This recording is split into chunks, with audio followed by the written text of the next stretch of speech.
जिंदगी को जीने की कगार पर हम कभी कभी जिंदगी देने वालों पर भी शक करते हैं। क्यों? शायद आपने ये कहानी कहीं ना कहीं सुनी हो और इसे जितनी बार सुनोगे ईश्वर के प्रति आपका विचार और ज्यादा बढ़ता चला जाए। ये कहानी है ऐसे लड़के की जिसे अपनी जिंदगी में बहुत बड़ा आदमी बनना था। वो बहुत ही मेहनती लड़का था। उसे अपने ईश्वर पर बहुत ज्यादा विश्वास था। उसे लगता था कि ईश्वर हमेशा उसके साथ है।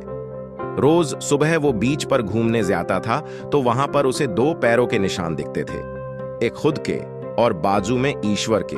उसे लगता था कि वो ईश्वर से बातें कर रहा है। धीरे धीरे वो मेहनत करता चला गया और बहुत ही ज्यादा सफल हो गया। वो उसके एरिया का बहुत ही पैसे वाला और नामी इंसान बन गया। लेकिन आपको पता ही होगा, समय हर वक्त सही नहीं रहता। मतलब अच्छा समय के बाद बुरा और बुरे के बाद अच्छा समय आता है। तो जब उसका अच्छा समय चल रहा था तो ईश्वर उसके साथ थे, पर हुआ ये कि उसका बुरा समय आ गया।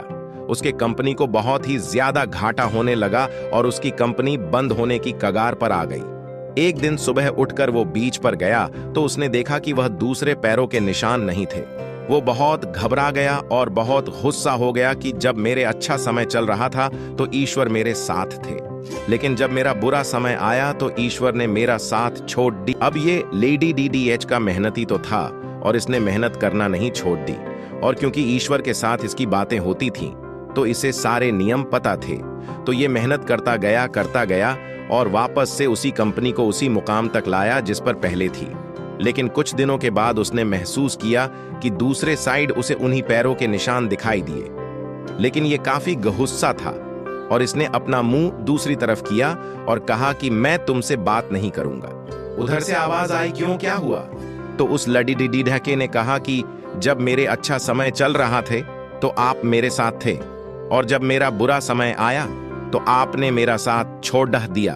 उधर से आवाज आई, तुम्हें कैसे पता चला? उसने कहा कि जब मेरा अच्छा समय था तो मुझे 2 पैरों के निशान दिखे, एक मेरे और एक आपके। लेकिन जब मेरा बुरा समय आया तो एक ही पैर के निशान मुझे दिखे जो कि मेरे थे। उधर से आवाज आई, नहीं, जब तुम्हारा अच्छा समय चल रहा था तो भी मैं तुम्हारे साथ था, और जब तुम्हारा बुरा समय चल रहा था तो भी मैं तुम्हारे साथ था। जब तुम्हारा बुरा समय चल रहा था तो तुम्हें एक ही पैर के निशान दिखे, वो तुम्हारे नहीं, मेरे पैरों के निशान थे। उसे आश्चर्य हुआ, कैसे? उधर से आवाज आई कि जब तुम्हारा बुरा समय चल रहा था तो मैंने तुम अपनी गोदी में उठाया था और तुम्हारे दोनों पैर ऊपर की ओर थे, और जो निशान थे वो मेरे पैरों के थे। मुझे लगता है कि ये कहानी आपको समझ आई होगी कि ईश्वर हमेशा हमारे साथ है, चाहे अच्छा समय हो या बुरा। वो परम पिता मालिक हमेशा हमारे साथ है और कभी भी हमारा साथ नहीं छोड़ते हैं। हमें सिर्फ कर्म करते रहना है।